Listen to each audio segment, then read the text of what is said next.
Imagine this.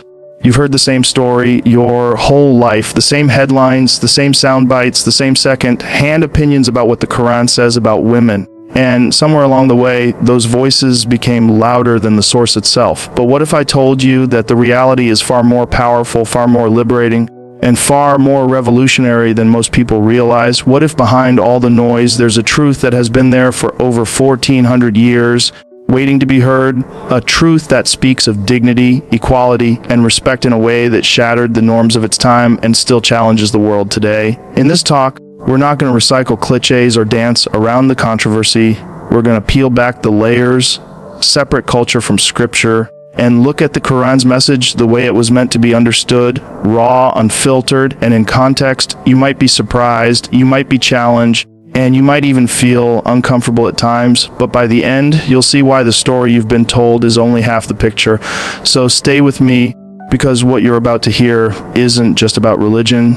It's about truth, justice, and the courage to question everything you thought you knew. When talking about the Quran and women, one of the biggest mistakes people make is mixing up culture with scripture.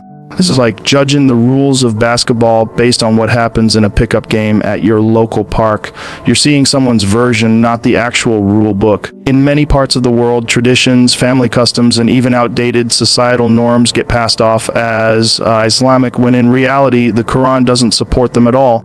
This confusion is partly because people rarely go back to the actual text. Instead, they inherit beliefs from their surroundings, and those beliefs might have nothing to do with the faith itself. For example, if you travel across different Muslim majority countries, you'll find completely different attitudes toward women. Some give women full freedom to study, work, and lead, while others severely restrict them. The interesting part is, both groups will claim they're following Islam, yet the restrictions often come from cultural baggage, not the Quran. It's also important to understand that the Quran came to a society in 7th century Arabia where women had little to no rights, and it revolutionized that reality by giving them rights that were unheard of at the time. But over centuries, as different empires and tribes merged their local traditions with Islamic law, certain cultural practices began to overshadow what the Quran actually said. Things like forced marriages, denial of education, or preventing women from inheriting property are examples of cultural missteps that directly contradict the Quran's teachings. Another problem is how people rely on second-hand information, hearing a verse quoted without context or interpretation and assuming it's the final word. In truth, the Quran's language is layered, and to understand it, you need to know the historical moment it was addressing and the principles behind it. Without that, it's easy to twist a verse to fit a cultural narrative. Separating the two, culture and scripture, takes effort, but it's essential if we want an honest conversation about what Islam actually says about women. Because if we keep judging based on cultural stereotypes, we'll never uncover the fact that many of the so-called Islamic restrictions on women have nothing to do with Islam at all, and in many cases directly go against it. The Quran makes it very clear that when it comes to a person's worth in the eyes of God, gender does not create any difference.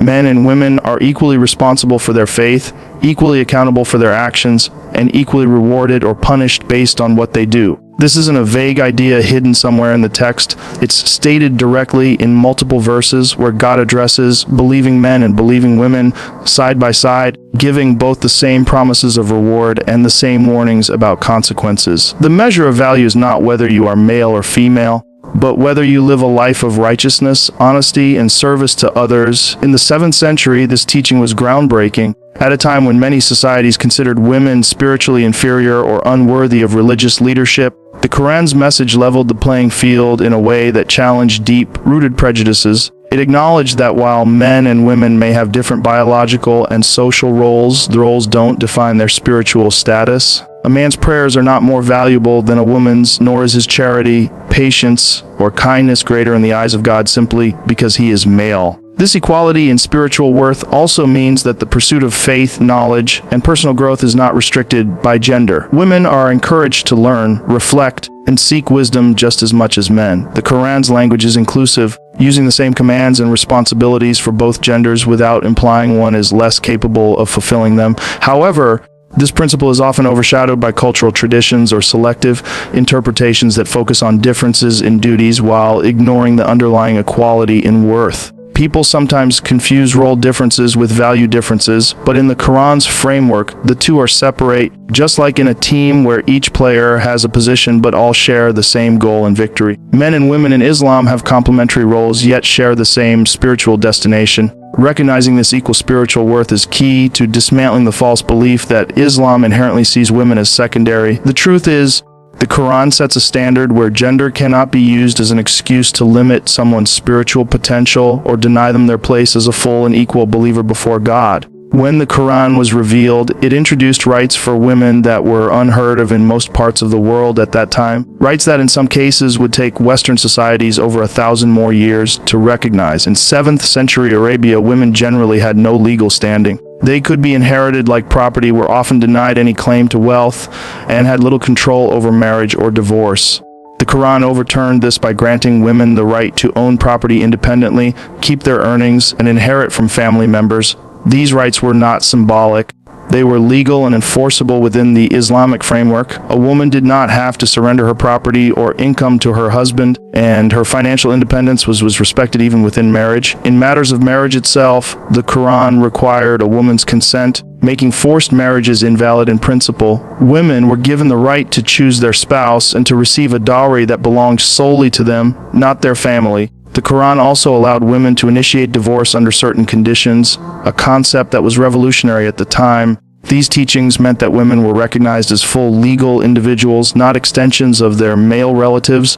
What makes this so significant is that it happened in a period when in many parts of the world women were still viewed as dependents with no personal agency. For example, in Europe centuries after the Quran's revelation, married women were still legally considered the property of their husbands and could not own land or control their own earnings. In contrast, Islam had already established the principle that wealth and property rights were independent of marital status. Unfortunately, over time, these Quranic rights have often been restricted or ignored in practice due to local customs or patriarchal systems that overshadowed religious law. People began to treat women according to cultural traditions rather than the clear legal rights outlined in Scripture. This is why it's so important to go back to the source and understand that the Quran was ahead of its time in promoting women's economic and legal empowerment. Far from being a text that limits women, it sets standards that, if fully applied, would ensure a level of independence and dignity many women around the world are still fighting for today. One of the biggest reasons people misunderstand what the Quran says about women is because certain verses are quoted without any historical or linguistic context. A verse that was revealed in response to a specific event or situation is often pulled out of its original setting and then used as a blanket rule for all times and places. This approach can completely change the intended meaning. The Quran was revealed over 23 years, addressing real-life issues faced by the early Muslim community, and many verses were tied to particular incidents, social problems, or cultural norms of the time.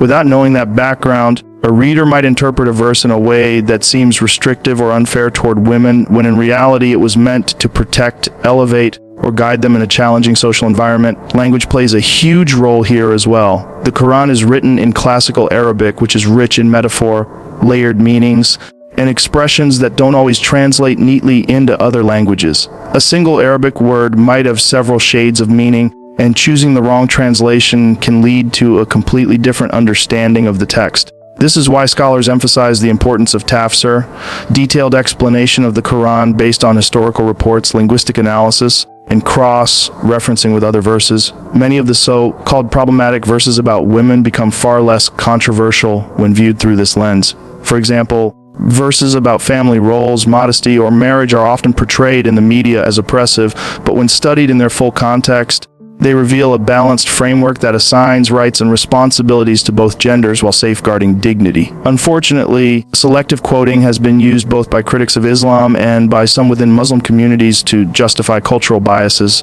This selective reading strips away the Quran's fairness and mercy, turning it into a tool for control rather than a source of justice.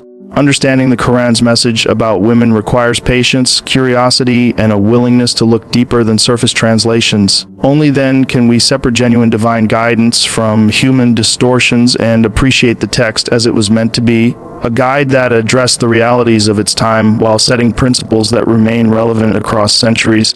The Quran places a strong emphasis on how women should be treated, using language that calls for kindness, respect, and protection rather than control or oppression. In multiple verses, it instructs men to live with their wives in a manner that is fair and compassionate, highlighting that a marriage is a partnership built on mutual care. The guidance is not just about avoiding harm, it's about actively fostering a relationship where dignity is preserved, emotions are valued, and trust is maintained.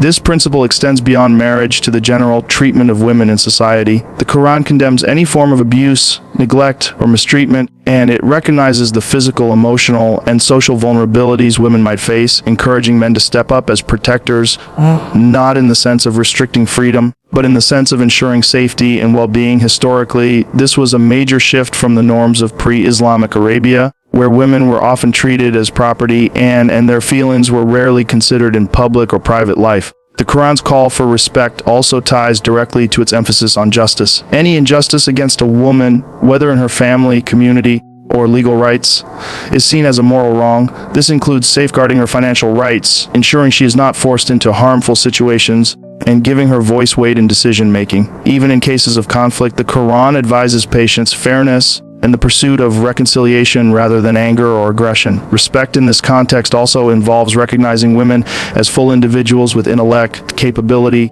and the right to participate in public and community life. The image of protection here is not about limiting a woman's choices, but about creating an environment where those choices can be made without fear or coercion. Sadly, in many societies, this teaching has been flipped into a form of control, with the word protection being misused to justify restricting education, work, or social participation. This distortion comes from cultural attitudes, not from the Quran itself. When understood in its true spirit, the Quran's message is clear. Women are to be treated with honor and care, and the strength of a man is not shown through dominance, but through his ability to safeguard and uplift the women in his life. This vision, if followed, creates a society where mutual respect replaces fear and where women can thrive as equal and valued members. The Quran's approach to education makes no distinction between men and women in the pursuit of knowledge, framing it as a duty for every believer. The very first revelation began with the command to read, setting the tone for a faith deeply rooted in learning, reflection, and understanding. This call to knowledge is universal.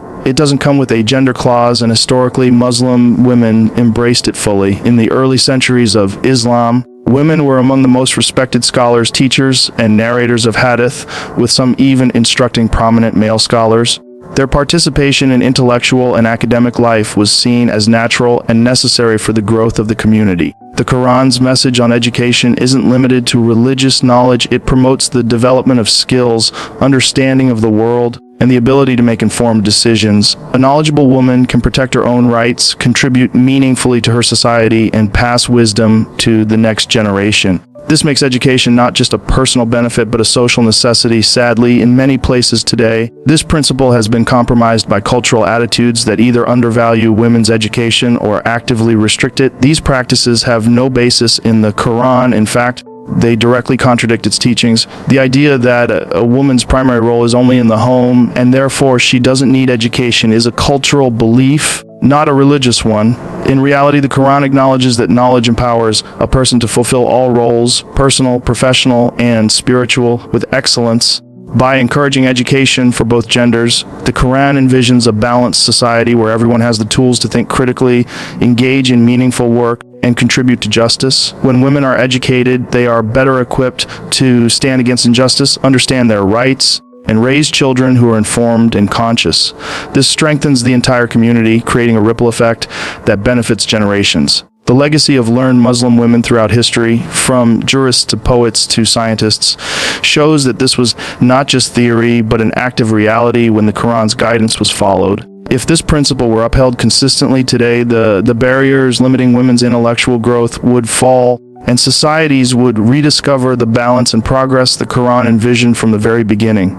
When we strip away the layers of cultural influence, mistranslation, and selective quoting, a very different picture of the Quran's message about women begins to emerge. It's not a text that seeks to confine or diminish them, but one that speaks directly to their dignity, agency, and equality before God. From granting rights centuries ahead of its time to emphasizing respect, fairness, and education for all, the Quran sets out a framework for society where women can thrive as full and equal participants. The challenges we see today are not the product of the scripture itself, but of human interpretations shaped by social traditions and power structures.